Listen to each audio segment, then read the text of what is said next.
ಮತ್ತೊಮ್ಮೆ ಸ್ವಾಗತ. ದುರ್ಗಾ ಪರಮೇಶ್ವರ್ ಭಟ್ ಅವರಿಂದ ಒಂದಷ್ಟು ವಿಚಾರಗಳನ್ನು ತಿಳಿದುಕೊಳ್ತಾ ಇದ್ದೇವೆ. ಇಂದಿನ ಒಂದು ಪೋಷಕರಿಗೆ, ವಿದ್ಯಾರ್ಥಿಗಳಿಗೆ, ಶಿಕ್ಷಕರಿಗೆ ಅನುಕೂಲವಾಗುವಂಥದ್ದು, ಜೊತೆಗೆ ಆಗ್ತಾ ಇರುವಂತಹ ಒಟ್ಟು ಸಮಸ್ಯೆಗಳಿಗೆ ಒಂದಷ್ಟು ಪರಿಹಾರಗಳು ಹೇಗೆ ಅನ್ನುವಂಥದ್ದನ್ನು ಕೂಡ ತಿಳಿಯುವ ನಿಟ್ಟಿನಲ್ಲಿ ಈ ಒಂದು ಪ್ರಯತ್ನ ಅನ್ನುವಂಥದ್ದನ್ನು ಮತ್ತೊಮ್ಮೆ ಹೇಳ್ತಾ ಮತ್ತೊಮ್ಮೆ ದುರ್ಗಾ ಪರಮೇಶ್ವರ್ ಭಟ್ ಅವರನ್ನು ಕಾರ್ಯಕ್ರಮಕ್ಕೆ ಸ್ವಾಗತಿಸ್ತಾ ಇದ್ದೇನೆ. ಒಂದಷ್ಟು ವಿಚಾರಗಳನ್ನು ಹೇಳಿದ್ರಿ, ಇದು ಎಲ್ಲಿಂದ ಆರಂಭ ಆಗ್ತಾ ಇದೆ ಸಮಸ್ಯೆಗಳು ಅನ್ನುವಂಥದ್ದು, ಜೊತೆಗೆ ಅದರ ಒಂದಷ್ಟು ಆಯಾಮಗಳನ್ನು ಕೂಡ ತಾವು ತಿಳಿಸ್ತಾ ಇದ್ರಿ. ಮನೆಯಲ್ಲಿ ತಾಯಿಯ ಒಂದು ಆಯಾಮ ಅಥವಾ ಪೋಷಕರ ಆಯಾಮದ ಬಗ್ಗೆ ಹೇಳಿದ್ರಿ. ಇನ್ನೊಂದಷ್ಟು ಪಾತ್ರ ಮಗು ಒಂದಷ್ಟು ವರ್ಷಗಳ ಬಳಿಕ ಶಿಕ್ಷಣ ಸಂಸ್ಥೆಗಳಿಗೆ ಬರುತ್ತೆ, ಶಿಕ್ಷಕರ ಒಂದು ನಿಯಂತ್ರಣದಲ್ಲಿ ಇರುತ್ತೆ ಅನ್ನುವಂಥದ್ದನ್ನು ಹೇಳ್ಬೋದು. ಮನೆಗಿಂತ ಹೆಚ್ಚಿನ ಅವಧಿಯನ್ನ ಒಂದು ಆಕ್ಟಿವ್ ಅವರ್ಸ್ ಅನ್ನ ಇಲ್ಲಿ ಶಾಲೆಯಲ್ಲೇ ಕಳೆಯುವಂಥದ್ದು. ಸೊ ಹೇಗೆ ಅಲ್ಲಿನ ಒಂದು ಅವರ ಒಂದು ಜವಾಬ್ದಾರಿಗಳು ಅಥವಾ ಅಲ್ಲಿನ ಒಂದು ವಾತಾವರಣದ ಬಗ್ಗೆ? ಹೌದು, ಈಗ ನಾವು ಸಮಾಜದಲ್ಲಿ ಯಾವ ವೈಷಮ್ಯವನ್ನ ಅಥವಾ ಯಾವ ರೀತಿಯ ಒಂದು ಸ್ಥಿತಿಯನ್ನ ಕಾಣ್ತೀವಿಯೋ ಅದಕ್ಕೆ ಪ್ರಮುಖ ಕಾರಣ ಒಂದು ತಾಯಿ, ಎರಡನೇದಾಗಿ ಶಿಕ್ಷಕಿ. ಯಾಕೆಂದ್ರೆ ನಾವು ನೀವು ಇರುವಂತ ಸಮಾಜದಲ್ಲಿ, ಎಲ್ಲರೂ ಇರುವಂತ ಸಮಾಜದಲ್ಲಿ ಜನರ ಮನಸ್ಥಿತಿ, ವ್ಯಕ್ತಿತ್ವ ಅದೆಲ್ಲದರ ಮೇಲೆ ಪ್ರಭಾವ ಬೀರಿದ್ದು ಯಾರು ಅಂತಂದ್ರೆ ಶಿಕ್ಷಕರು ಮತ್ತೆ ತಾಯಿ.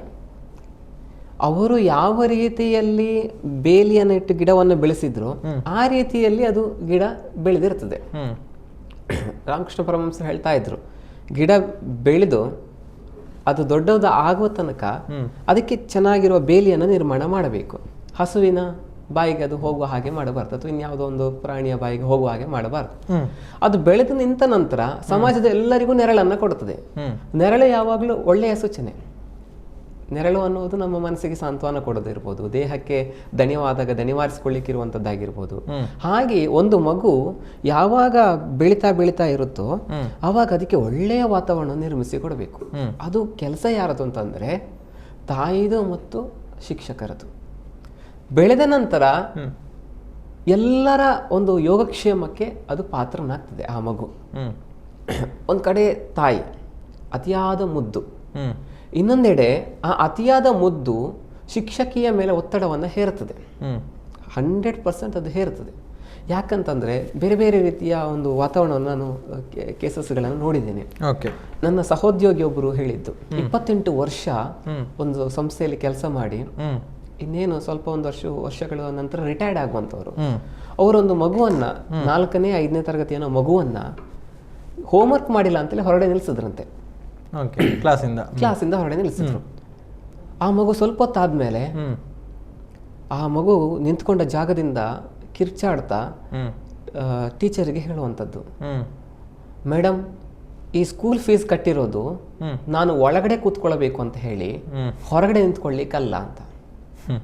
ಈ ಮಾತು 100% ಮಗುವಿದಲ್ಲ, ಅದು ತಂದೆ ತಾಯಿಯ ಪ್ರಭಾವದಿಂದ ಬಂದಿರ್ತದೆ, ಮನೆಯ ಮಾತುಕತೆಗಳನ್ನು.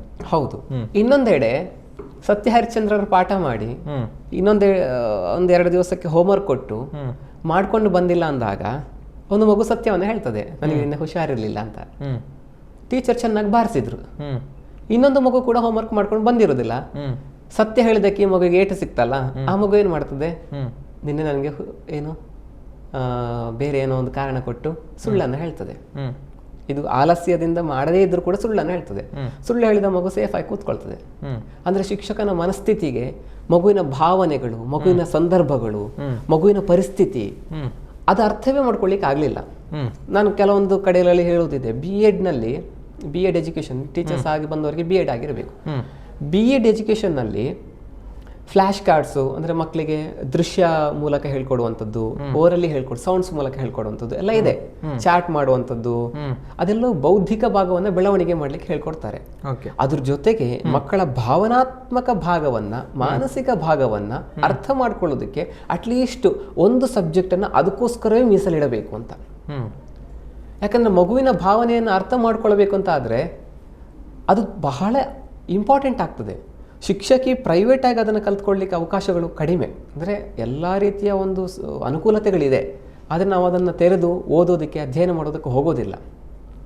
ಈಗಿನ ಶಿಕ್ಷಕರ ಮನೆಯಲ್ಲಿ ಸ್ವತಃ ಒಂದು ಪರ್ಸನಲ್ ಲೈಬ್ರರಿ ಕೂಡ ಇರೋದಿಲ್ಲ, ನ್ಯೂಸ್ ಪೇಪರ್ ಕೂಡ ಅಪ್ಡೇಟ್ ಇರೋದಿಲ್ಲ. ಹಾಗಾಗಿ ಅಂದರೆ ಮೇಲಿನ ಟ್ಯಾಂಕಲ್ಲಿ ಎಷ್ಟು ನೀರಿರುತ್ತೋ ಯಾವ ನೀರಿರುತ್ತೋ ಅದೇ ಕೆಳಗಿನ ಟ್ಯಾಪಲ್ಲೂ ಬರೋದು. ನಾನು ಅದಕ್ಕೆ ಪ್ರಾರಂಭದಲ್ಲೇ ಹೇಳಿದೆ, ಈಗಿನ ಪರಿಸ್ಥಿತಿಗೆ ಕಾರಣ ಯಾರು ಅಂತಂದ್ರೆ ತಾಯಿ ಮತ್ತು ಶಿಕ್ಷಕ ಅಂತ. ಶಿಕ್ಷಕನ ಬೌದ್ಧಿಕ ಸಾಮರ್ಥ್ಯ ಎಷ್ಟಿದೆ ಅಷ್ಟನ್ನು ಮಾತ್ರವೇ ಮಗುವಿನ ಮೇಲೆ ಹೇರಲಾಗ್ತದೆ. ಮಗುವಿನ ಕ್ರಿಯೇಟಿವಿಟಿಗೆ ಆದ್ಯತೆ ಇರೋದಿಲ್ಲ. ಎಷ್ಟೋ ಸಲ ಅದರ ಕ್ರಿಯೇಟಿವಿಟಿ ಸತ್ತು ಹೋಗಿರ್ತದೆ ಮಗುವಿನ. ಮಗುವಿನ ಸಂಶೋಧನಾತ್ಮಕ ಮನಸ್ಸಿಗೆ, ಅದರ ವಿಕಾಸಕ್ಕೆ ಆದ್ಯತೆ ಇರುವುದಿಲ್ಲ. ಅದನ್ನೆಲ್ಲ ಆದ್ಯತೆ ಕೊಡುವಂತಹ ಒಂದು ವಾತಾವರಣವನ್ನ ಶಿಕ್ಷಣ ಸಂಸ್ಥೆಗಳು ರೂಪಿಸಿಕೊಳ್ಬೇಕು. ಆ ರೀತಿಯ ಶಿಕ್ಷಣ ಸಂಸ್ಥೆಗಳಿದ್ದಾಗ ಮಾತ್ರವೇ ಮಗುವಿನ ಸಮಗ್ರ ವ್ಯಕ್ತಿತ್ವ ವಿಕಸನ ಆಗ್ಲಿಕ್ಕೆ ಸಾಧ್ಯ ಆಗ್ತದೆ. ಓಕೆ, ಹೌದು. ಅಂದರೆ ಅಲ್ಲಿಂದಲೇ ಸಮಸ್ಯೆ ಉಂಟು. ಅಂದರೆ ಹೆಚ್ಚಿನ ಸಂದರ್ಭಗಳಲ್ಲಿ ಇವಾಗ ನಾವು ಶಾಲೆಗಳಲ್ಲಿ ಕೂಡ ಬರೀ ಫಲಿತಾಂಶಕ್ಕೆ ಒಂದು ಹೆಚ್ಚಿನ ಆದ್ಯತೆಯನ್ನ, ಅಥವಾ ಒಂದಷ್ಟು ಮಕ್ಕಳು ಏನಾದರೂ ಒಂದು ಕ್ರಿಯೇಟಿವ್ ಆಗಿ ಏನಾದರೂ ಮಾಡ್ಲಿಕ್ಕೆ ಹೋದ್ರೆ, ಏನಾದರೂ ಮಾತನಾಡ್ಲಿಕ್ಕೆ ಹೋದ್ರೆ ಅದಕ್ಕೆ ಅಲ್ಲಿ ಒಂದು ತಡೆಯನ್ನು ಹಾಕುವಂತ ಒಂದು ಪ್ರಯತ್ನಗಳು ಕೂಡ ಆಗುತ್ತೆ ಅನ್ನುವಂಥದ್ದು. ಸೊ ಇದನ್ನ ಇದು ಸರಿ ಅಂತ ಹೇಳ್ಬೋದಾ, ತಪ್ಪು ಅಂತ ಹೇಳ್ಬೋದು? ಯಾಕಂತ ಹೇಳಿದ್ರೆ ಶಾಲೆಗಳ ದೃಷ್ಟಿಯನ್ನು ಗಮನಿಸಿದ್ರೆ ನಮಗೆ ಫಲಿತಾಂಶ ಮುಖ್ಯ ಆಗುತ್ತೆ, ಮಕ್ಕಳು ಅದರಿಂದ ಹೊರಗಡೆ ಗಮನ ಕೊಟ್ಟರೆ ಇಲ್ಲಿ ವ್ಯತ್ಯಾಸ ಆಗುತ್ತೆ ಅನ್ನುವಂಥ ಮಾತುಗಳು ಕೇಳಿ ಬರುತ್ತೆ. ಸೊ ಅದನ್ನ ಹೇಗೆ ನೀವು ವಿಶ್ಲೇಷಣೆ ಮಾಡ್ತೀರಿ ಅಂತ? ಫಲಿತಾಂಶಕ್ಕೆ ಪ್ರಾಮುಖ್ಯತೆಯನ್ನು ಕೊಡ್ತೀರಿ ಅಂತ ಆದ್ರೆ ಅಲ್ಲಿ ಏಕಾಗ್ರತೆ ಮತ್ತು ಮನಸ್ಸಿನ ನಿರ್ಮಾಣ, ವಿಶಾಲ ಮನೋಭಾವನೆ, ಎಲ್ಲಿ ಏಕಾಗ್ರತೆ ಇದೆಯೋ ಅಲ್ಲಿ 100% ಫಲಿತಾಂಶ ಬರ್ಲಿಕ್ಕೆ ಸಾಧ್ಯ ಇದೆ. ಯಾವುದನ್ನು ಕೂಡ ಈಗ ನಮಗೆ ಏಕಾಗ್ರತೆ ಜೊತೆಗೆ ಆಸಕ್ತಿಯನ್ನು ಬಿಂಬಿಸಬೇಕು. ನಾವು ಆಸಕ್ತಿಯಿಂದ ಪಾಠವೇ ಮಾಡೋದಿಲ್ಲ. ಎಷ್ಟೋ ಬಾರಿ ನಮಗೆ ಕಂಟೆಂಟ್ ಕೊರತೆ ಇರ್ತದೆ ಶಿಕ್ಷಕರಲ್ಲಿ. ಅವರು ಟೆಕ್ಸ್ಟ್ ಬುಕ್ಗಳಿಗೆ ಮಾತ್ರ ಸೀಮಿತ ಆಗಿರ್ತಾರೆ. ನಾಳೆ ದಿವಸ ಈಗ ಉದಾಹರಣೆಗೆ ಚಂದ್ರ ಬೇರೆ ಬೇರೆ ಕಡೆಗೆ ಹೋಗ್ತಾನೆ, 12 ಡಿಗ್ರಿ ಮೂವ್ ಆಗ್ತಾನೆ, ಅದ್ರ ಜೊತೆ ಒಂದು ನಕ್ಷತ್ರ ಇದೆ. ನಾನು ಹಳೆ ಕಥೆಯಲ್ಲಿ ಯಾವುದೋ ಕೇಳಿದ್ದು, ಚಂದ್ರನಿಗೆ 28 ಹೆಂಡತಿಯರು, ದಿನ ಒಂದು ಹೆಂಡತಿಯ ಮನೇಲಿ ಇರ್ತಾರೆ, ಈ ತರ ಯಾವುದೋ ಒಂದು ಕಥೆಯನ್ನೇ ಕೇಳಿದ್ದು. ತದನಂತರ ನನಗೆ ಬುದ್ಧಿ ಬಂದಾಗ ಗೊತ್ತಾಯ್ತು, 28 ಹೆಂಡತಿ ಅಂದ್ರೆ ಅದ ನಕ್ಷತ್ರಗಳು, ಒಂದ್ ದಿನ ಒಂದೊಂದು ನಕ್ಷತ್ರ ಜೊತೆ ಇದೆ ಅಂತ ಹೇಳಿದ್ರೆ ಆ ಕ್ಯಾಲೆಂಡರ್ ಅದೇ ನಕ್ಷತ್ರ ಇದೆ. ಇಲ್ಲಿ ವಿಜ್ಞಾನವೂ ಇದೆ, ಕಥೆಗಳ ಮೂಲಕವೂ ಇದೆ. ಉತ್ತರಕ್ಕೆ ತಲೆ ಹಾಕಿ ಮಲಗಬಾರ್ದು, ಮ್ಯಾಗ್ನೆಟಿಕ್ ಫೋರ್ಸ್ ಇದೆ. ಸೊ ರಕ್ತ ಪರಿಚಲನೆ ಆಗುವಾಗ ನಮಗೆ ದೇಹಕ್ಕೆ ತೊಂದರೆ ಆಗ್ತದೆ. ಅದಕ್ಕೆ ಇನ್ಯಾವುದೋ ಒಂದು ಧಾರ್ಮಿಕ ಕಥೆಯನ್ನ ಕೊಟ್ಟರು ನಮ್ಮ ಹಿರಿಯರು. ಹೀಗೆ ಸಾಕಷ್ಟು ವಿಚಾರಗಳಿವೆ. ಅದರ ಹಿಂದಿರುವಂತಹ ವೈಜ್ಞಾನಿಕ ತತ್ವಗಳನ್ನ ನಾವು ಅರ್ಥ ಮಾಡಿಕೊಳ್ಳೋದ್ರಲ್ಲಿ ಅಥವಾ ಅದನ್ನ ಮಕ್ಕಳಿಗೆ ತಿಳಿಸೋದ್ರಲ್ಲಿ ಎಡವಿದ್ದೇವೆ. ಹಾಗಾಗಿ ಮಕ್ಕಳಿಗೂ ಜ್ಞಾನದ ಕೊರತೆ. ಆ ಮಕ್ಕಳು ಯಾರಂತದ್ದು ಇವತ್ತಿನ ಶಿಕ್ಷಕರು. ಶಿಕ್ಷಕರಿಗೂ ಜ್ಞಾನದ ಕೊರತೆ, ತಿಳಿದುಕೊಳ್ಳುವಂತ ಕುತೂಹಲದ ಕೊರತೆ.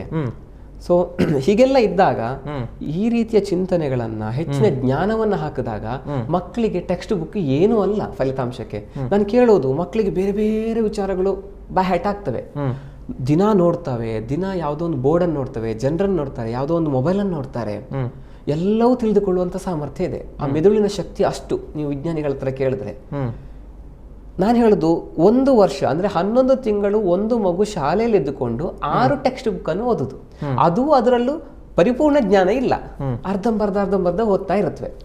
ಹಾಗಿದ್ರೆ ಮಗುವಿನ ಮಿದುಳಿನ ಶಕ್ತಿ ಅಷ್ಟಲ್ಲ. ಅದನ್ನು ಅದಕ್ಕೆ ಅರಿವು ಮಾಡಿಸ್ಬೇಕು. ಅರಿವು ಮಾಡುವಂತಹ, ಜಾಗೃತಿ ಮೂಡಿಸುವಂತಹ ಕಾರ್ಯವನ್ನ ಶಿಕ್ಷಣ ಸಂಸ್ಥೆಗಳು ಮಾಡಿದೀವಿಯಾ? ಯಾಕಂದ್ರೆ ಸ್ವಲ್ಪ ಪಾಠ ಮಾಡುವಾಗಲೇ ಇದೊಂದು ಸ್ವಲ್ಪ ಕಷ್ಟದ ಪಾಠ, ಪೂರ್ವಗ್ರಹವನ್ನು ಇಟ್ಟುಕೊಂಡೇ ಮಗು ಬೆಳೀತದೆ. ಇದು ಕಷ್ಟದ ಪಾಠ, ಮೇಡಮ್ ಹೇಳಿದ್ದಾರೆ, ಇದು ಸ್ವಲ್ಪ ದೊಡ್ಡ ಪ್ರಶ್ನೆ ಬರ್ತದೆ, ತುಂಬಾ ಬರಿಬೇಕು ಇದಕ್ಕೆ. ಅಂದ್ರೆ ಆ ಪಾಠಗಳನ್ನ ಮಾತನಾಡುವ ಕಲೆ ಇಲ್ಲ.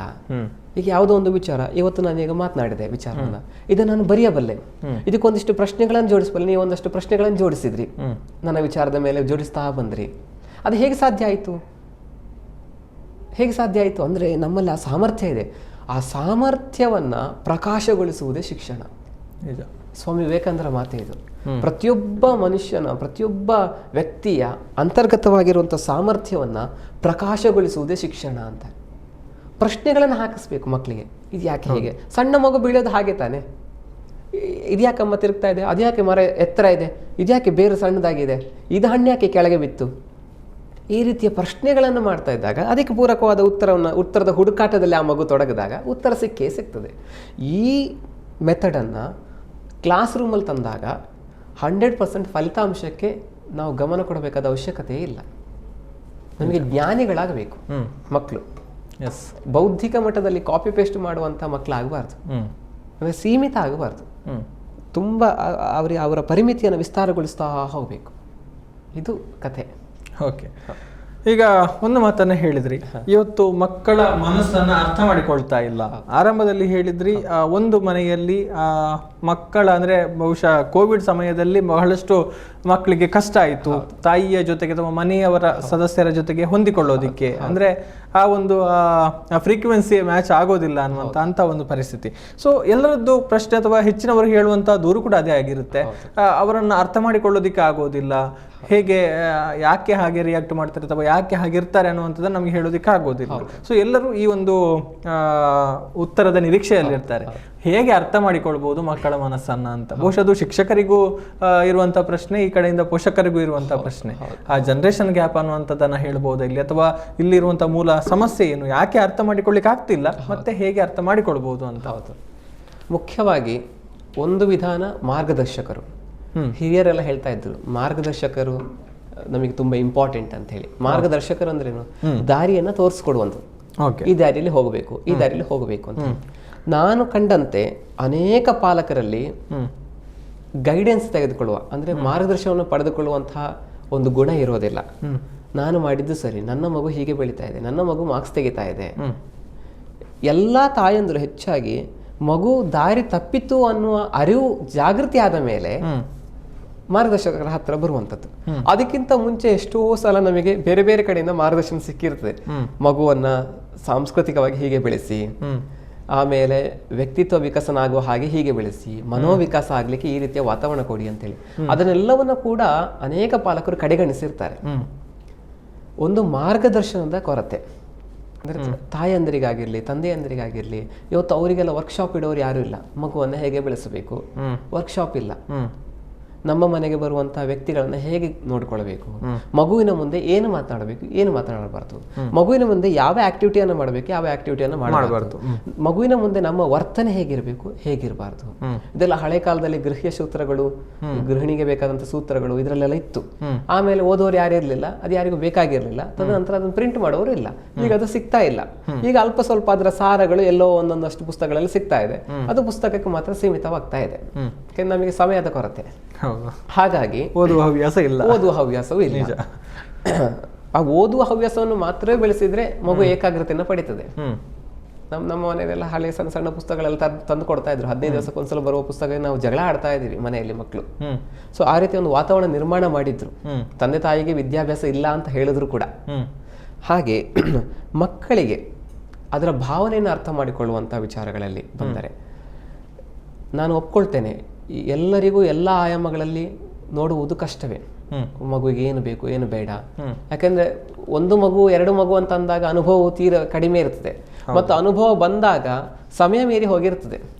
ಯಾಕಂದ್ರೆ ನಾವು ನಮ್ಮಲ್ಲಿ ಇಂಗ್ಲಿಷಲ್ಲಿ ಕೆಲವು ಮಕ್ಕಳು ಹೇಳ್ತಾರೆ ಐ ಆಮ್ ಟೈಮ್ ಸ್ಪೆಂಡಿಂಗ್ ಅಂತ ಹೇಳೋದಿದೆ. ನಾನು ಸಮಯವನ್ನು ಖರ್ಚು ಮಾಡಿದೆ. ಸ್ಪೆಂಡಿಂಗ್ ಅಂದ್ರೆ ಖರ್ಚು ಮಾಡಿದೆ. ನಮ್ಮಲ್ಲಿ ಗಳಿಸೋದು ಆ ಕಾನ್ಸೆಪ್ಟ್ ಇಲ್ಲ. ಸಮಯವನ್ನು ಇಷ್ಟು ಗಳಿಸಿದೆ ಅಂದ್ರೆ ನಾವು ಖರ್ಚು ಮಾಡೋದ್ರಲ್ಲಿ ಸಮಯವನ್ನು ಕಳೆದು ಬಿಟ್ಟಿರ್ತೀವಿ. ತದನಂತರ ಯಾವಾಗ ಬರ್ತಾರೆ ನಮ್ಮನ್ನು ಸಂಪರ್ಕ ಮಾಡೋದಕ್ಕೆ ಅಥವಾ ಒಂದು ಮಾರ್ಗದರ್ಶಕರ ಹತ್ರ ಬರ್ತಾರೆ ಅಂತ ಹೇಳಿದ್ರೆ ಎಲ್ಲವೂ ಮುಗಿದು ಹೋಯ್ತು ಅಥವಾ ಮುಗಿಯುವ ಹಂತಕ್ಕೆ ತಲುಪಿದೆ ಅನ್ನುವಾಗ ಬರುವಂತದ್ದು. ಸೊ ಒಂದು ಮಗು ಎರಡು ಮಗು ಆಗಿದ್ದಕ್ಕೆ ಈ ಒಂದು ಏನು ಪರಿಸ್ಥಿತಿಯನ್ನ ನಿರ್ಮಾಣ ಮಾಡಿ ಆಗಿದೆ. ಎರಡನೇದಾಗಿ ಜಾಯಿಂಟ್ ಫ್ಯಾಮಿಲಿ ಇಲ್ಲ. ಇವತ್ತು ಅಜ್ಜ ಅಜ್ಜಿಯ ಕಥೆಗಳ, ವಿಚಾರಲಹರಿಗಳ, ಅನುಭವಗಳ ಕೊರತೆ ಇದೆ. ಅವರು ಅದು ಹರಿದು ಬರ್ಲಿಕ್ಕೆ ಬಿಡ್ತಾ ಇಲ್ಲ. ಅದು ಹಳೆ ಮೆಥಡ್ ಅಂತ ಹೇಳಿ ನಾನು ಪದೇ ಪದೇ ಹೇಳೋದು. ಇದು ಏನು ಟ್ರೆಡಿಷನಲ್ ರೂಟ್ ಅಲ್ಲಿ ಮರ ಇರಬೇಕು, ಮಾಡರ್ನ್ ವಿಂಗ್ಸ್ ಅಲ್ಲಿ ಬ್ರಾಂಚಸ್ ಇರಬೇಕು ಅಂತ. ಅವಾಗ ಆ ಮರದ ಬೇರು ಟ್ರೆಡಿಷನಲ್ ಆಗಿ ನಮ್ಮ ಸಂಸ್ಕೃತಿ ಒಟ್ಟು ಮರ ಗಟ್ಟಿ ಇರ್ತದೆ. ಒಟ್ಟು ನಮ್ಮ ಸಾತ್ವಿಕತೆಯಲ್ಲಿ ಸತ್ವದಲ್ಲಿ ಅದು ಗಟ್ಟಿಯಾಗಿರ್ತದೆ. ಮಾಡರ್ನ್ ವಿಂಗ್ಸ್ ಇರಬೇಕು. ಈಗಿನ ಜಗತ್ತಿಗೆ ಹೇಗೆ ಬೇಕು ಆ ರೀತಿಯಲ್ಲಿ ಅದು ಏನು ಮಾಡಬೇಕು, ಹಣ್ಣನ್ನ ಫಲವನ್ನು ಕೊಡುವ ಹಾಗೆ ಇರಬೇಕು. ಆಗ ಮರ ಎಲ್ಲರಿಗೂ ಇಷ್ಟ ಆಗ್ತದೆ, ಜೊತೆಗೆ ಆ ಮರವು ಸ್ಥಿರವಾಗಿ ನಿಲ್ತದೆ. ಸೊ ಆ ರೀತಿಯ ವಾತಾವರಣವನ್ನು ನಾವು ನಿರ್ಮಾಣ ಮಾಡ್ಕೊಂಡು ಹೋಗ್ಬೇಕಾಗ್ತದೆ. ಮತ್ತೆ ಒಂದು ಮಗು ಅಂತ ಹೇಳಿದಾಗ ನಾವು 10 ಕಡೆಗಳಿಂದ ಅಭಿಪ್ರಾಯವನ್ನು ತೆಗೆದುಕೊಂಡು ಮಗುವನ್ನು ಹೇಗೆ ಬೆಳೆಸಬಹುದು ಅನ್ನೋ ಒಂದು ಯೋಚನಾ ಲಹರಿಗಳನ್ನು ಇಟ್ಟುಕೊಂಡು ಮಗುವನ್ನು ಬೆಳೆಸಬೇಕು. ಅದಕ್ಕೆ ಬೇಕಾದಂಥ ಪೂರಕ ಮನಸ್ಥಿತಿಯನ್ನ, ಗೃಹಿಣಿಯಾದವಳು ಹೇಗಿರಬೇಕು ಅನ್ನೋ ಒಂದು ಪಾಠಗಳನ್ನ ಮನೆಯವರು ಕೊಡುವಂತಹ ವಾತಾವರಣ ಅದು ಇಟ್ಕೊಂಡಿರಬೇಕು. ಇಲ್ಲಾಂದ್ರೆ ಅದು ಎಲ್ಲಿ ಸಿಗ್ತಾ ಇದೆ ಅಲ್ಲಿಗೆ ಅವರು ಏನು ಮಾಡ್ಬೇಕು, ಅದನ್ನ ತೆಗೆದುಕೊಳ್ಳಲಿಕ್ಕೆ ಹೋಗಬೇಕು. ಅದು ಬಹಳ ಪ್ರಾಮುಖ್ಯತೆಯನ್ನು ಪಡೀತದೆ. ಜೊತೆಗೆ ಈ ಶಿಕ್ಷಕರು ಅಂತ ಹೇಳಿದ್ರು ಕೂಡ ಶಿಕ್ಷಕರು ಪಾಠ ಮಾಡೋದು ಸರಿ ಆಗೋದಿಲ್ಲ ಅಥವಾ ಅವರಲ್ಲಿ ಜ್ಞಾನದ ಕೊರತೆ ಏನೇ ಇದ್ರೂ ಕೂಡ ಮಗುವನ್ನ ಬೆಳೆಸುವಲ್ಲಿ ನಾಳೆ ದಿವಸ ಅವರು ಪಾಲಕರೇ. ಈ ಸಮಾಜದಲ್ಲಿ ಅವರು ಎರಡು ಏನು ದಾರಿಯನ್ನ ಅವರು ಆಯ್ಕೆ ಮಾಡ್ಕೊಂಡಿರ್ತಾರೆ, ಒಂದು ಶಿಕ್ಷಕ ಮತ್ತೊಂದು ಏನು ಪಾಲಕರಾಗಿ. ಮನೆಯಲ್ಲಿ ಪಾಲಕರಾಗಿರ್ತಾರೆ, ಶಾಲೆಯಲ್ಲಿ ಶಿಕ್ಷಕ ಕಮ್ ಪಾಲಕರು, ಎರಡೂ ರೋಲನ್ನು ಕೂಡ ಅವರು ಲೀಡ್ ಮಾಡಬೇಕಾಗ್ತದೆ. ಹಾಗಾಗಿ ಶಿಕ್ಷಕರಿಗೆ ಇದು ತುಂಬಾ ಅನಿವಾರ್ಯ.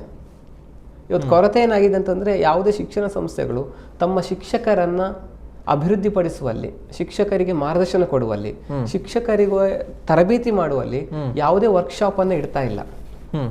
ಯಾವ ಭಾಗದಲ್ಲಿ ಒತ್ತು ಕೊಡ್ತಾ ಇದೆ ಅಂದ್ರೆ, ಮಕ್ಕಳ ಬೌದ್ಧಿಕ ಭಾಗ ಹೇಗೆ ಬೆಳಿಬೇಕು ಅದಕ್ಕಾಗಿ ವರ್ಷದಲ್ಲಿ ವಾರ್ಷಿಕವಾಗಿ 2-3 ಬಾರಿ ಕಾರ್ಯಕ್ರಮಗಳನ್ನ ಹಮ್ಮಿಕೊಳ್ತಾರೆ. ಅದರ ಹೊರತಾಗಿ ಮಕ್ಕಳ ಭಾವನಾತ್ಮಕ ಮತ್ತು ಮಾನಸಿಕ ಭಾಗ ಜೊತೆಗೆ ಆಧ್ಯಾತ್ಮಿಕ ಈ 3 ಭಾಗವನ್ನು ಹೇಗೆ ಬೆಳೆಸಬಹುದು ಅನ್ನೋದಕ್ಕೆ ಯಾವುದೇ ವರ್ಕ್ಶಾಪ್ಗಳು ತಾಯಂದ್ರಿಗಳೇ ಆಗಿರ್ಲಿ, ತಂದೆಯಂದ್ರಿಗೆ ಆಗಿರ್ಲಿ, ಮಗುವಿಗಾಗಿರ್ಲಿ ಅಥವಾ ಶಿಕ್ಷಕರಿಗೆ ಆಗಿರ್ಲಿ ಇಡ್ತಾ ಇಲ್ಲ. ಅದು ಸಮಸ್ಯೆಗಳಿಗೆ ಕಾರಣ ಆಗ್ತಾ ಇದೆ ಅನ್ನುವಂಥದ್ದು. ಹೌದು. ಓಕೆ, ಬಹುಶಃ ಇದೆಲ್ಲವನ್ನು ಕೂಡ ಅರ್ಥ ಮಾಡಿಕೊಂಡು ಅದಕ್ಕೆ ಪೂರಕವಾದ ವ್ಯವಸ್ಥೆಗಳನ್ನು ಮಾಡಿಕೊಂಡು ಹೋದ್ರೆ ಬಹುಶಃ ಇಂಥ ಒಂದು ಪರಿಸ್ಥಿತಿಗಳನ್ನು ಸುಧಾರಣೆ ಮಾಡಬಹುದು. ಖಂಡಿತವಾಗಿ ಮಾಡಬಹುದು. ನಾನೀಗ ಅದೇ ಪ್ರಶ್ನೆಗೆ ಬರ್ತೇನೆ, ಹೇಗೆ ಸರಿ ಮಾಡಬಹುದು ಅನ್ನುವಂಥದ್ದು. ನೀವು ಗಮನಿಸಿದ ಹಾಗೆ ಒಂದಷ್ಟು ವಿದ್ಯಾರ್ಥಿಗಳಿಗೆ, ಪೋಷಕರಿಗೆ, ಶಿಕ್ಷಕರಿಗೆ ಪರಿಹಾರವನ್ನು ಕೊಟ್ಟಿದ್ದೀರಿ, ಆ ಮೂಲಕ ಅವರ ಸಮಸ್ಯೆಗಳು ಬಗೆಹರಿದಿದೆ. ಸೊ ಎಲ್ರಿಗೂ ಒಂದು ಅನುಕೂಲ ಆಗಲಿ ಅನ್ನುವಂಥ ನೆಲೆಯಲ್ಲಿ ಹೇಳೋದಾದ್ರೆ ಎಲ್ಲ ವ್ಯವಸ್ಥೆಗಳನ್ನು ಅಂದ್ರೆ ಇಂದಿನಿಂದ ನಾಳೆಗೆ ಸರಿಯಾಗುತ್ತೆ ಅನ್ನುವಂಥದ್ದನ್ನು ಹೇಳೋದಕ್ಕೆ ಆಗೋದಿಲ್ಲ, ಒಂದಷ್ಟು ಸಮಯ ತೆಗೆದುಕೊಳ್ಳುತ್ತೆ. ಆದ್ರೂ ಮುಂದಿನ ಒಂದು ಪೀಳಿಗೆ ಅಥವಾ ಮುಂದಿನ ಒಂದಷ್ಟು ವಿದ್ಯಾರ್ಥಿ ವರ್ಗ ಎಲ್ಲವನ್ನು ಕೂಡ ಗಳಿಸಿಕೊಂಡು ಮುಂದೆ ಬರ್ತಾರೆ ಅನ್ನುವಂಥದ್ದು. ಹಾಗಿದ್ದಾಗ ಹೇಗೆ ಸರಿ ಮಾಡಬಹುದು ಮತ್ತೆ ಹೇಗೆ ಸರಿ ಮಾಡಿದ್ದೀರಿ ಒಂದಷ್ಟು ಉದಾಹರಣೆಗಳ ಮೂಲಕ? ಹೇಗೆ ಸರಿ ಮಾಡಬಹುದು ಅಂತ ಹೇಳಿದ್ರೆ, ಶಿಕ್ಷಣ ಸಂಸ್ಥೆಯ ನೆಲೆಯಲ್ಲಿ ಶಿಕ್ಷಣ ಸಂಸ್ಥೆಗೆ ಒಂದು ಧ್ಯೇಯವಾಕ್ಯ ಇರಬೇಕು. ನಮ್ಮ ಮಕ್ಕಳಲ್ಲಿ, ನಮ್ಮ ಶಾಲೆಗೆ ಸೇರುವಂತ ಮಕ್ಕಳು ಇಲ್ಲಿಂದ ಹೋದ ಬಳಿಕ ಒಳ್ಳೆಯ ಸಮಾಜವನ್ನು ನಿರ್ಮಾಣ ಮಾಡುವಂತ ವ್ಯಕ್ತಿಗಳಾಗಬೇಕು ಅಂತ ಹೇಳಿ. ಅಂದ್ರೆ ಹೇಗೆ ತಾಯಿ ಕನಸು ಕಾಣ್ತಾಳೆ, ಗರ್ಭದಲ್ಲಿ ಇರುವಾಗಲೇ ಮಗು ಇನ್ನು 25 ವರ್ಷ ಆದ್ಮೇಲೆ ಮಗು ಇಂಜಿನಿಯರ್ ಆಗಬೇಕು, ಡಾಕ್ಟರ್ ಆಗಬೇಕು ಅಂತ ಹೇಳುವಂತ ಯೋಚನೆ ಇರ್ತದೆ ತಾಯಿಗೆ.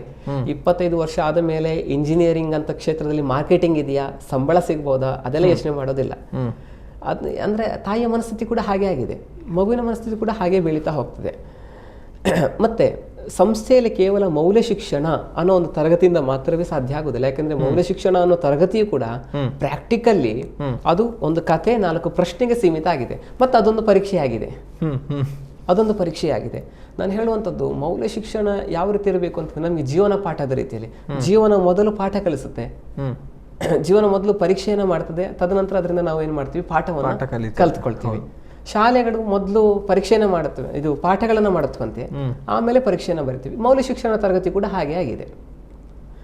ಶಾಲೆಗಳಲ್ಲಿ ಯಾವಾಗ ನಾವು ಶಿಕ್ಷಕರ ಆಯ್ಕೆ ಬಹಳ ಪ್ರಾಮುಖ್ಯತೆಯನ್ನು ಪಡೆದಿದೆ. ಎರಡನೇದಾಗಿ ದಿನದಲ್ಲಿ 1 ಗಂಟೆಯಾದರೂ ವ್ಯಕ್ತಿತ್ವ ವಿಕಾಸನಕ್ಕೆ, ಮನೋವಿಕಾಸಕ್ಕೆ, ಅದನ್ನ ಹೇಗೆ ಜೀವನ ಮೌಲ್ಯವನ್ನಾಗಿ ರೂಪಿಸಿಕೊಳ್ಳುವಂಥದ್ದು, ಇದಕ್ಕಾಗಿ 1 ಗಂಟೆ ಸಮಯ, ವಾರದಲ್ಲಿ 1 ಗಂಟೆ ಸಾಲೋದಿಲ್ಲ, ಅದು ದಿನ 1 ಗಂಟೆ ಆದ್ರೂ ಇಡಬೇಕು.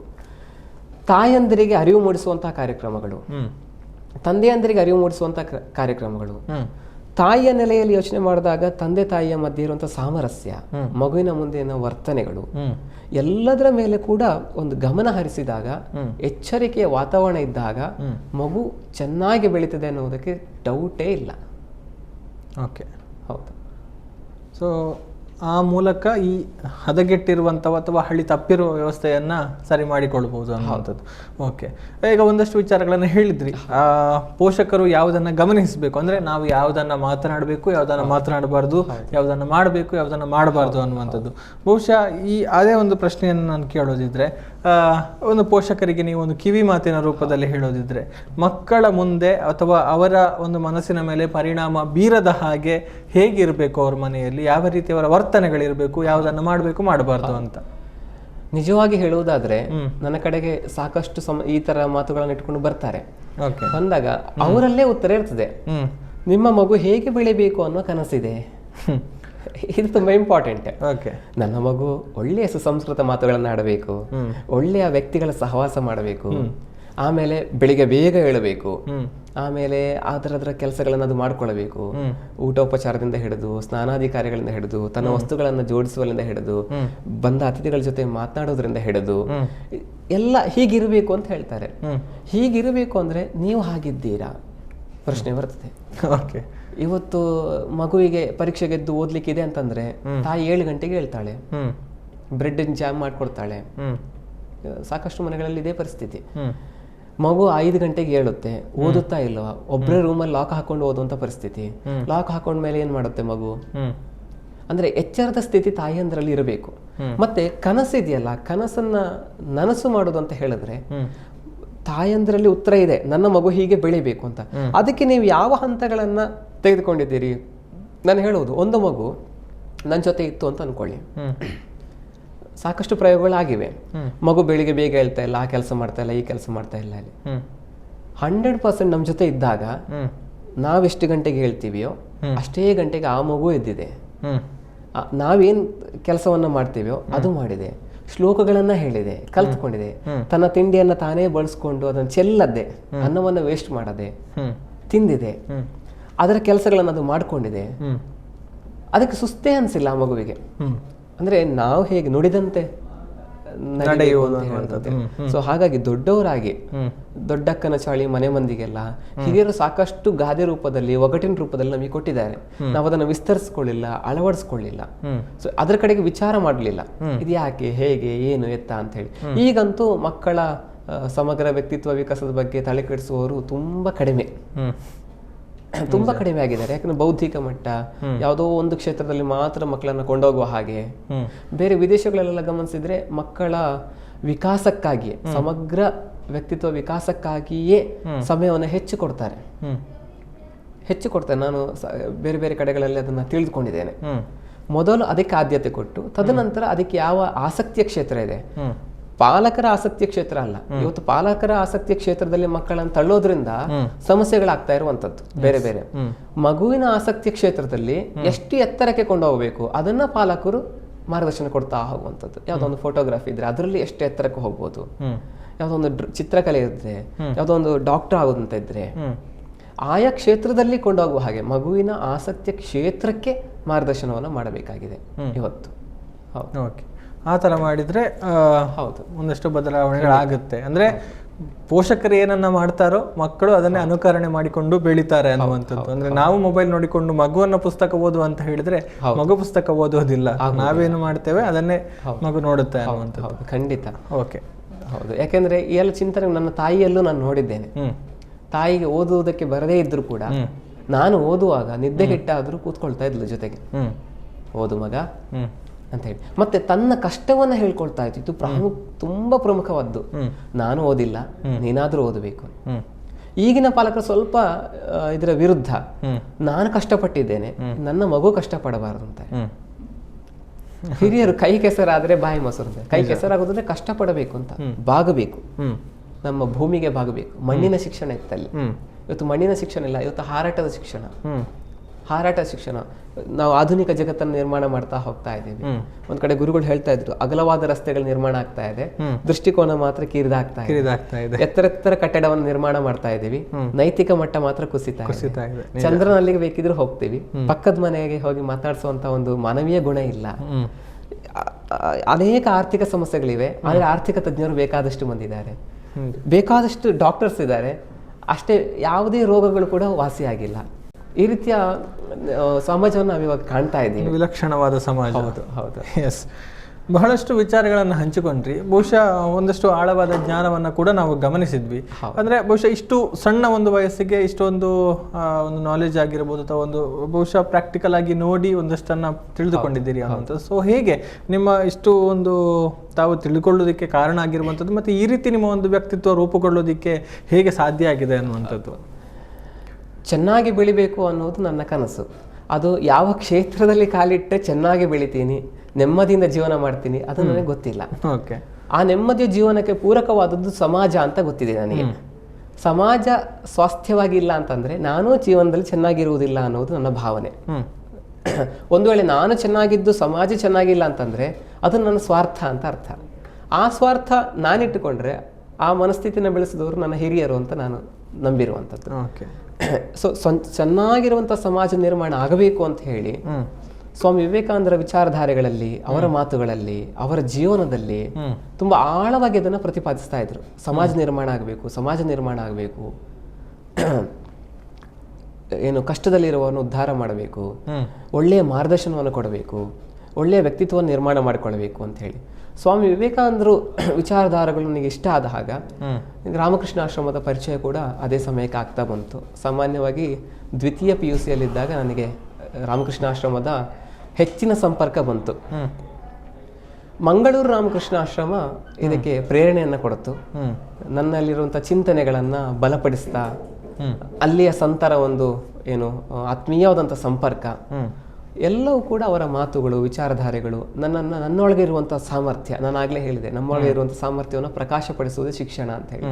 ಸೊ ಅಲ್ಲಿ ವೈಯಕ್ತಿಕವಾಗಿ ಏನು ಹೇಳಿದ್ರು ಅಂತಂದ್ರೆ, ನಿನ್ನ ಒಳಗೆ ಏನು ಸಾಮರ್ಥ್ಯ ಇದೆ ಅದನ್ನ ಪ್ರಕಾಶಿಸು. ನನ್ನ ಕನಸು ಮತ್ತು ನನ್ನ ಸಾಮರ್ಥ್ಯ ಮತ್ತು ಅಧ್ಯಯನ ಇದಕ್ಕೆ ಪೂರಕವಾದಂತಹ ಮಂಗಳೂರು ರಾಮಕೃಷ್ಣ ಆಶ್ರಮದ ಒಂದು ವಾತಾವರಣ ನನಗೆ ಲಭಿಸ್ತಾ ಹೋಯಿತು. ಹಾಗೆ ಏನು ಈ ಜೀವನಕ್ಕೆ ನಾನು ಕಾಲಿಟ್ಟೆ. ಓಕೆ, ಅಲ್ಲಿಂದ ನಿರಂತರವಾಗಿ ಒಂದಷ್ಟು ಜನರಿಗೆ ನೆರವಾಗ್ತಾ ಬಂದಿದ್ದೀರಿ ಈ ರೀತಿ ಮಾರ್ಗದರ್ಶನ ಮಾಡುವಂತ ಮೂಲಕ. ಸೊ ಈ ಸಂದರ್ಭದಲ್ಲಿ ಈ ಕಾರ್ಯಕ್ರಮದ ಮೂಲಕ ಒಂದು ಕೊನೆಯದಾಗಿ ಅದು ವಿದ್ಯಾರ್ಥಿಗಳಿಗಿರ್ಬೋದು, ಪೋಷಕರಿಗಿರ್ಬೋದು, ಶಿಕ್ಷಣ ಸಂಸ್ಥೆಯವರಿರ್ಬೋದು ಅಥವಾ ಸಮಾಜಕ್ಕಿರ್ಬೋದು ಒಂದು ಕೊಡುವಂತ ಒಂದು ಸಜೆಷನ್ ನೀವು? ಕೊನೆ ಇಲ್ಲ ಯಾವತ್ತು ಮಾರ್ಗದರ್ಶನಕ್ಕೆ. ಖಂಡಿತ ಹೌದು, ನಾನಾದರೂ ಸಾಕಷ್ಟು ಮಾರ್ಗದರ್ಶನ ತೆಗೆದುಕೊಳ್ತಾ ಇರ್ತೇನೆ. ಯಾಕಂದ್ರೆ ಇಲ್ಲಾಂದ್ರೆ ನಾವು ನಿಂತ ನೀರಾಗ್ತೀವಿ. ಒಂದಷ್ಟು ವಿಚಾರಗಳನ್ನ ಕಲ್ತ್ಕೊಂಡು ಅವುಗಳನ್ನ ನಾವು ಹಂಚುತ್ತಾ ಬಂದ್ರೆ ಬರಿದಾಗ್ತೀವಿ. ನಿಂತ ನೀರು ಆಗ್ತೀವಿ, ಬರಿದು ಆಗ್ತೀವಿ. ನಾವು ಸಾಕಷ್ಟು ಏನು ಸಮಯಗಳಲ್ಲಿ ನಾವು ಅಧ್ಯಯನ ನಿರಂತರವಾಗಿರಬೇಕು. ಪ್ರತಿಯೊಬ್ಬರು ಜೀವನದಲ್ಲಿ ಕಲಿಯುವಂಥದ್ದು ಇದ್ದೇ ಇದೆ. ಇವತ್ತು ಒಂದು ಕ್ಷೇತ್ರದಲ್ಲಿ ಎಡವಿರ್ಬೋದು, ಅಥವಾ ಒಂದು ಯಾವುದೋ ಒಂದು ನಿರ್ಧಾರ ತೆಗೆದುಕೊಂಡುವಲ್ಲಿ, ಅಥವಾ ನಮ್ಮ ಗುರುಗಳ ಆಯ್ಕೆಯಲ್ಲಿ, ಶಿಕ್ಷಣ ಸಂಸ್ಥೆಯ ಆಯ್ಕೆಯಲ್ಲಿ, ಅಥವಾ ನಮ್ಮನ್ನ ಮಗುವನ್ನ ಬೆಳೆಸುವಂತಹ ಒಂದು ವಾತಾವರಣದ ಆಯ್ಕೆಯಲ್ಲಿ, ಅಥವಾ ನಾವು ಸೇರಿರುವಂತಹ ಪರಿಸ್ಥಿತಿಯ ಆಯ್ಕೆಯಲ್ಲಿ ಅದು ತೊಂದರೆ ಆಗಿರಬಹುದು, ಎಡವಾಗಿರಬಹುದು. ಆದರೆ ಅದನ್ನ ಯಾವುದೇ ಸಮಸ್ಯೆಗೆ ಪರಿಹಾರ ಇವೇ ಇಲ್ಲ ಎಂದರ್ಥ ಅಲ್ಲ. ಎಲ್ಲಾ ಸಮಸ್ಯೆಗಳಿಗೂ ಕೂಡ ಪರಿಹಾರ ಇದ್ದೇ ಇರ್ತದೆ, ಮತ್ತು ಪರಿಹಾರ ಹೊರಗಡೆ ಇರೋದೇ ಇಲ್ಲ. ಅದೆಲ್ಲವೂ ಕೂಡ ನಮ್ಮ ಮನಸ್ಥಿತಿಗೆ ಅನುಗುಣವಾಗಿ ಇರ್ತದೆ. ನಾವು ಹೊಂದಿಕೊಳ್ಳುವಂಥದ್ದು, ಮತ್ತೆ ನಾವು ನಮ್ಮ ಮನಸ್ಸನ್ನ ಯಾವ ರೀತಿ ರೂಪಿಸಿಕೊಳ್ತೀವಿ, ನಮ್ಮ ಮನಸ್ಸಿಗೆ ಯಾವ ರೀತಿಯ ವಿಚಾರಗಳನ್ನು ತುಂಬಿಸ್ತೀವಿ, ಯಾವ ರೀತಿಯ ಚಿಂತನೆಗಳನ್ನು ನಾವು ನಮ್ಮ ಮನಸ್ಸಿಗೆ ಕೊಡ್ತೀವಿ, ಅದ್ರ ಮೂಲಕವೇ ಆ ಮನಸ್ಸು ಬೆಳವಣಿಗೆ ಆಗುವಂಥದ್ದು. ಗಿಡಕ್ಕೆ ಯಾವ ಗೊಬ್ಬರನ ಹಾಕ್ತೀವಿ ಅದು ಹಾಗೆ ಬೆಳೀತದೆ. ಅದಕ್ಕೆ ಬೇಡವಾದ ಗೊಬ್ಬರ ಹಾಕಿದ್ರೆ ಅದು ಸತ್ತು ಹೋಗುತ್ತೆ ಗಿಡ. ಅದಕ್ಕೆ ಒಳ್ಳೆ ರೀತಿಯ ಗೊಬ್ಬರ ಹಾಕಿದ್ರೆ ಅದು ಬೇಕಾದ ಹಾಗೆ ಒಳ್ಳೆಯ ಫಲವನ್ನು ಕೊಡುವಂತ ಗಿಡವಾಗಿ ಬೆಳೀತದೆ. ಎಲ್ಲದಕ್ಕೂ ಕಾರಣ ಏನಂದ್ರೆ ಒಂದು ಮನಸ್ಸು. ಪ್ರತಿಯೊಬ್ಬ ವ್ಯಕ್ತಿ ಕೂಡ ತನ್ನ ಸಾಮರ್ಥ್ಯವನ್ನ ಪ್ರದರ್ಶಿಸಿಕೊಂಡು ಬೆಳೆಯೋದಕ್ಕೆ, ನೆಮ್ಮದಿಯ ಜೀವನ ಮಾಡುವುದಕ್ಕೆ, ಇನ್ನೊಬ್ಬರಿಗೆ ಸಹಾಯ ಮಾಡುವುದಕ್ಕೆ ಕಾರಣ ಅವನಿಗೆ ಮನಸ್ಸಿರಬೇಕು. ಆ ಮನಸ್ಸನ್ನ ರೂಪಿಸಿಕೊಳ್ಳುವುದಕ್ಕೆ ನಾವು ಪ್ರಮುಖ ಆದ್ಯತೆಯನ್ನು ಕೊಡಬೇಕಾಗ್ತದೆ. ಎಸ್, ಹೌದು, ಮನಸ್ಸೇ ಎಲ್ಲದಕ್ಕೂ ಮೂಲ ಕಾರಣ ಅನ್ನುವಂಥದ್ದು. ಹೌದು. Yes, thank you. ಅಂದರೆ ನಿರಂತರವಾಗಿ ವಿದ್ಯಾರ್ಥಿಗಳಿಗೆ ಒಂದಷ್ಟು ಮಾರ್ಗದರ್ಶನವನ್ನು ಮಾಡುವಂಥ ಕೆಲಸವನ್ನು ಮಾಡ್ತಾ ಇದ್ದೀರಿ. ಅವರ ಒಂದು ವ್ಯಕ್ತಿತ್ವ ವಿಕಸನಕ್ಕೆ ಪೂರಕವಾದ ಒಂದು ವಿಚಾರಗಳನ್ನು ತಿಳಿಸಿಕೊಂಡು ಬಹುಶಃ ಮುಂದಿನ ಒಂದಷ್ಟು ಪೀಳಿಗೆ, ಒಂದು ಸುಸಂಸ್ಕೃತ ಪೀಳಿಗೆ ಆಗುವಂಥ ನೆಲೆಯಲ್ಲಿ ಪ್ರಯತ್ನವನ್ನು ಮಾಡ್ತಾ ಇದ್ದೀರಿ. ತಮ್ಮ ಪ್ರಯತ್ನ ಇದೇ ರೀತಿ ಮುಂದುವರಿತಾ ಇರಲಿ ಅನ್ನುವಂಥ ಒಂದು ಆಶಯದ ಜೊತೆಗೆ ನಮ್ಮ ಕಾರ್ಯಕ್ರಮದಲ್ಲಿ ಬಂದು ಒಂದಷ್ಟು ಬಿಡುವು ಮಾಡಿಕೊಂಡು ಒಂದಷ್ಟು ಜನರಿಗೆ ನೆರವಾಗಬೇಕು ಎನ್ನುವಂಥ ನೆಲೆಯಲ್ಲಿ ಈ ಕಾರ್ಯಕ್ರಮದಲ್ಲಿ ಪಾಲ್ಗೊಂಡದ್ದಕ್ಕಾಗಿ ತಮಗೆ ಸುದ್ದಿಯ ವತಿಯಿಂದ ಧನ್ಯವಾದಗಳನ್ನು ಅರ್ಪಿಸ್ತಾ ಇದ್ದೇನೆ. Thank you. ಧನ್ಯವಾದಗಳು ಸರ್. ಎಸ್, ಇದು ಒಂದು ವಿಶಿಷ್ಟವಾದ ಕಾರ್ಯಕ್ರಮ ಅನ್ನುವಂಥದ್ರೆ ಖಂಡಿತವಾಗ್ಲೂ ಹೇಳ್ಬೋದು. ಯಾಕಂತ ಹೇಳಿದರೆ ಎಲ್ಲರಲ್ಲೂ ಕಾಡ್ತಾ ಇರುವಂಥ ಸಮಸ್ಯೆ, ಎಲ್ಲರೂ ಎದುರಿಸ್ತಾ ಇರುವಂಥ ಸಮಸ್ಯೆ, ಉತ್ತರಗಳೇನು ಅನ್ನುವಂಥದ್ದನ್ನು ಹುಡುಕೋದಕ್ಕೆ ಹೆಚ್ಚಿನವರು ಹೊರಟಿಲ್ಲ. ಆದರೆ ಕೆಲವೊಂದಷ್ಟು ಮಂದಿ ಹೊರಟಿದ್ದರೂ ಅವರಿಗೆ ಸೂಕ್ತವಾದ ಉತ್ತರ ದೊರಕ್ತಾ ಇಲ್ಲ ಅನ್ನುವಂಥದ್ದು. ಸೊ ಆ ನೆಲೆಯಲ್ಲಿ ಈಗ ದುರ್ಗಾ ಪರಮೇಶ್ವರ್ ಭಟ್ರವರಂತಹ ಒಂದಷ್ಟು ವ್ಯಕ್ತಿಗಳು ಪ್ರಯತ್ನವನ್ನು ಮಾಡ್ತಾ ಇದ್ದಾರೆ. ತಮಗೂ ಕೂಡ ಇಂತಹ ಒಂದಷ್ಟು ಸಮಸ್ಯೆಗಳಿದ್ರೆ ಅಥವಾ ಎಲ್ಲರ ಮುಂದೆ ಹೇಳೋದಕ್ಕೆ ಆಗ್ತಾ ಇಲ್ಲ, ನಮ್ಮ ಮನೆಯ ಸಮಸ್ಯೆಗಳು ಅಥವಾ ನಮ್ಮ ಮಗುವಿನ ಸಮಸ್ಯೆಗಳನ್ನು ಎಲ್ಲರೆದುರು ಹೇಳಿ ಅವರನ್ನು ಸಣ್ಣವರನ್ನಾಗಿ ಮಾಡೋದಕ್ಕೆ ಇಷ್ಟ ಇಲ್ಲ ಅಂತ ಅನಿಸುವವರು ಖಂಡಿತವಾಗ್ಲೂ ದುರ್ಗಾ ಪರಮೇಶ್ವರ್ ಭಟ್ ಅವರಂತಹ ಒಂದಷ್ಟು ವ್ಯಕ್ತಿಗಳ ಒಂದು ತರಬೇತುದಾರರ ಒಂದು ಸಹಾಯವನ್ನು ಖಂಡಿತವಾಗ್ಲೂ ಪಡೆದುಕೊಳ್ಬಹುದು ಅನ್ನುವಂಥದ್ದನ್ನು ಹೇಳ್ತಾ ಈ ಕಾರ್ಯಕ್ರಮವನ್ನು ಇಲ್ಲಿಗೆ ಮುಗಿಸ್ತಾ ಇದ್ದೀನಿ. ನಿರಂತರವಾದ ಸುದ್ದಿ, ಮಾಹಿತಿ, ಮನೋರಂಜನೆಗಾಗಿ ನೋಡ್ತಾ ಇರಿ ಸುದ್ದಿ ನ್ಯೂಸ್ ಪುತ್ತೂರು. ನಮಸ್ಕಾರ.